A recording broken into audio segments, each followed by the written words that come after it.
If you have clicked on this video, you are here to gain mastery. Mastery of your emotions, mastery of your clarity, master of your consistency, and master of how you feel on a consistent basis for 24/7. So bear with me. I have a lot of information to go into. Don't worry, I will make it as easy as possible and give you a number of formulas and systems so that you can retain everything that I'm about to tell you. What is mastering your vibe? What do I mean when I say master your vibe?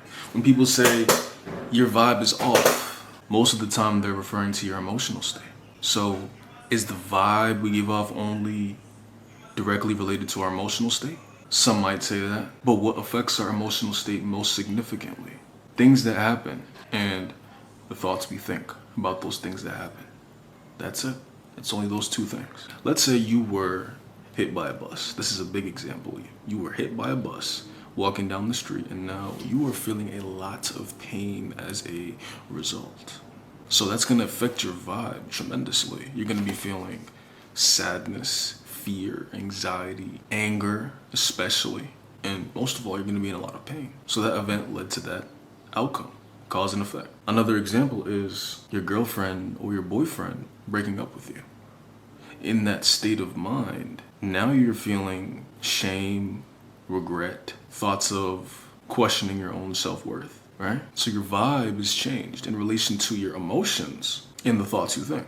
Because what people need to understand, and the first key to understanding how to master your vibe, master your emotions completely, is knowing that the event itself was neutral. The event itself of, when it comes to emotional things, like if you're in a lot of pain, it's hard to control your emotions in that state, and that's understandable. But how often do we actually get physically hurt?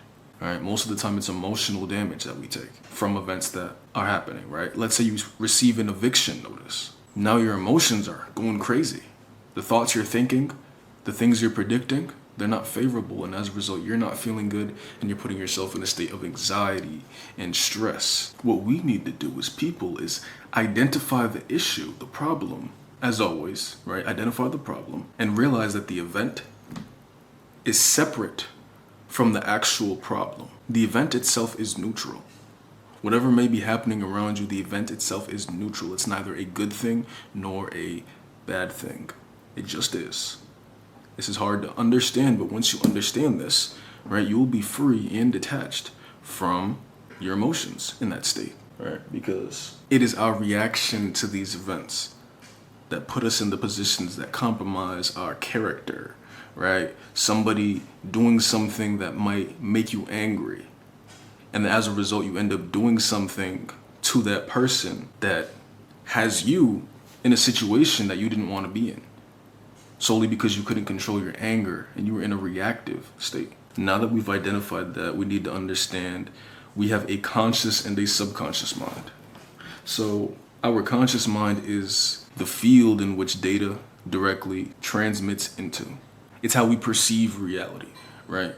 We have the subconscious mind, which represents the other aspect of duality. The subconscious mind is where all the data is stored. All of your emotions, all of your habits, your routine, your patterns, your beliefs, all of them are stored in the subconscious mind, right?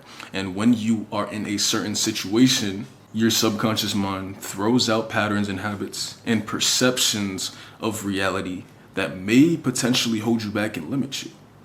This system wasn't designed to limit you. It was designed to help you. When you drive a car, you don't think about driving the car, do you? No, your body just habitually starts driving.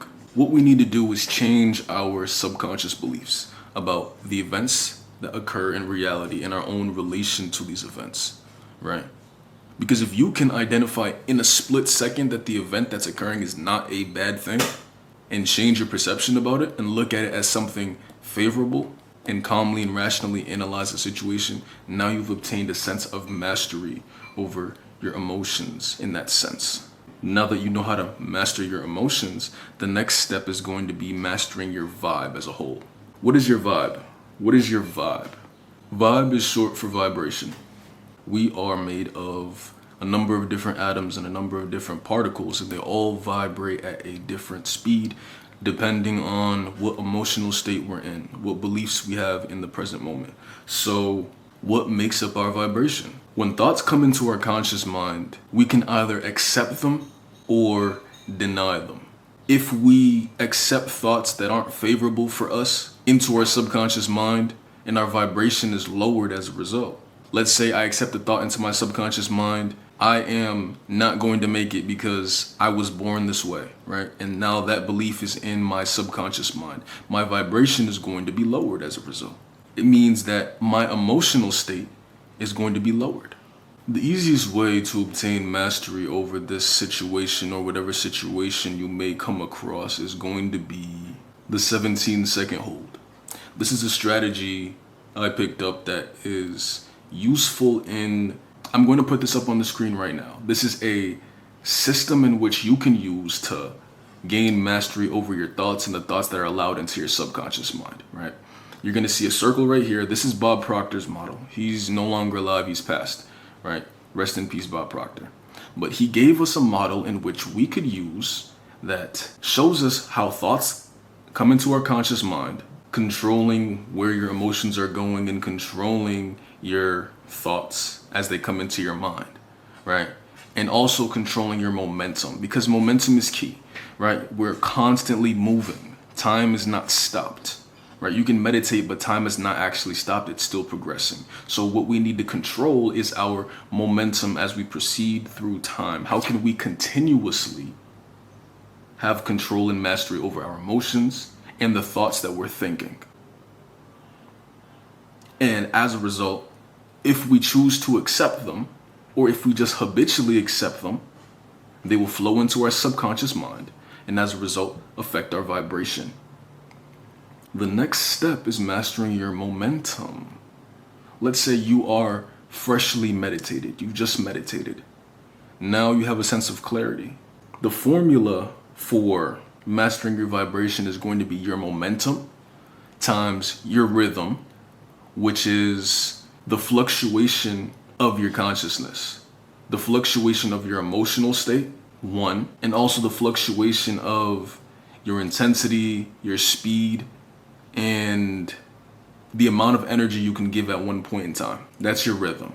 It goes up and down like this, the law of rhythm, the Kybalion. And now add your thoughts and your emotions to that. And that equals our vibration. It's very simple. With this simple formula, we fully understood what our vibration is and how to control it continuously. So if we can control the thoughts that we think and the emotions assigned to each and every thought, because it's very rare that we think a thought without an emotion. Almost always there's an emotion associated with the thought that we think, even if we're in a state of neutrality. Neutrality is a positive emotion. Apathy is a negative emotion, even though it's very similar to neutrality. Enlightenment is a very high emotional state, even though it's very, very similar to neutrality and apathy. In the stillness, right? You ever see a car wheel turning so fast that it seems like it's still? That's enlightenment. That's what that emotional state signifies. Or should I say is similar to. Yeah.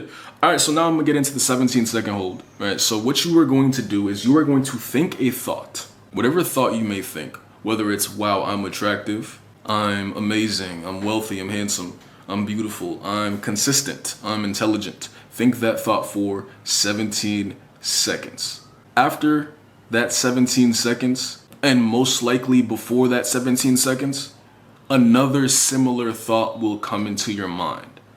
A thought on the same emotion, right? You'll be in the same emotional state, and a thought similar to that one in the same emotion will come next. And that's exactly how the momentum of our thoughts is expressed. I say 17 seconds because if you freshly meditated, you should be able to have that much room in between your thoughts. Most of the time we don't. Most of the time we are having high range beta wave frequencies, right? This means our thoughts are being thought very, very quickly. Our thoughts are being thought very, very quickly, and as a result, we're not able to calm down and control the emotion we have as we think these thoughts. If you can calm your mind, still the mind, and bring your brainwaves down to an alpha state, you will now be in a position where you're not thinking excessively. You're no longer out of control. You're no longer feeling weird or feeling like you have to run away from a negative emotion. In that state, you can choose what thought you think next. And when you choose the thought that you think next, assign an emotion to that thought. Meditate on it for 17 seconds, the exact same thought. If you cannot think about the same thought for 17 seconds, it means you are very, very stimulated. You're so overly stimulated that you have no control over the thoughts you think. You may be able to reel them in from time to time, but you're not controlled in knowing what thought's going to come after the next one. After you have thought that thought for 17 seconds, or more or less, and a similar thought has popped up on the same vibration, you can now flow into consistency. You can flow into a state of continued momentum in that same vibe, right? If you're a happy person, you're continuously thinking happy thoughts on the same vibe, right? And now the next thing you need to control is your rhythm. The rhythm is the highs and lows of your momentum. The moments where you're at a very, very passionate state, and the moments where you're very, very calm, chill, and still. You want to always be in a balanced state, right? You never want to be too high, too passionate, or too low, right? And too unbothered. You want to be in between, because when you're in between, you're no longer swinging crazily, because something that goes up has to come down. And if you're not the one who takes control of it and brings yourself down, you're going to fall to a place that's a little bit too deep.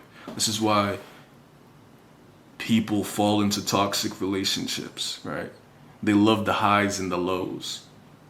The fighting sucks, but the good is so good. The love is so passionate that this is something I enjoy. It's only so passionate because it's so bad. Those negative emotions directly get transmuted into positive emotions, but that's not something that can be maintained. You need the balance of consistency in harmony, in peace, love, joy, in everything, not just relationships. And once you've mastered the rhythm, right, you're in control, you're not doing too much, you're not doing too little, you've mastered it. Hopefully, if you found this video useful, you will become a master of your reality.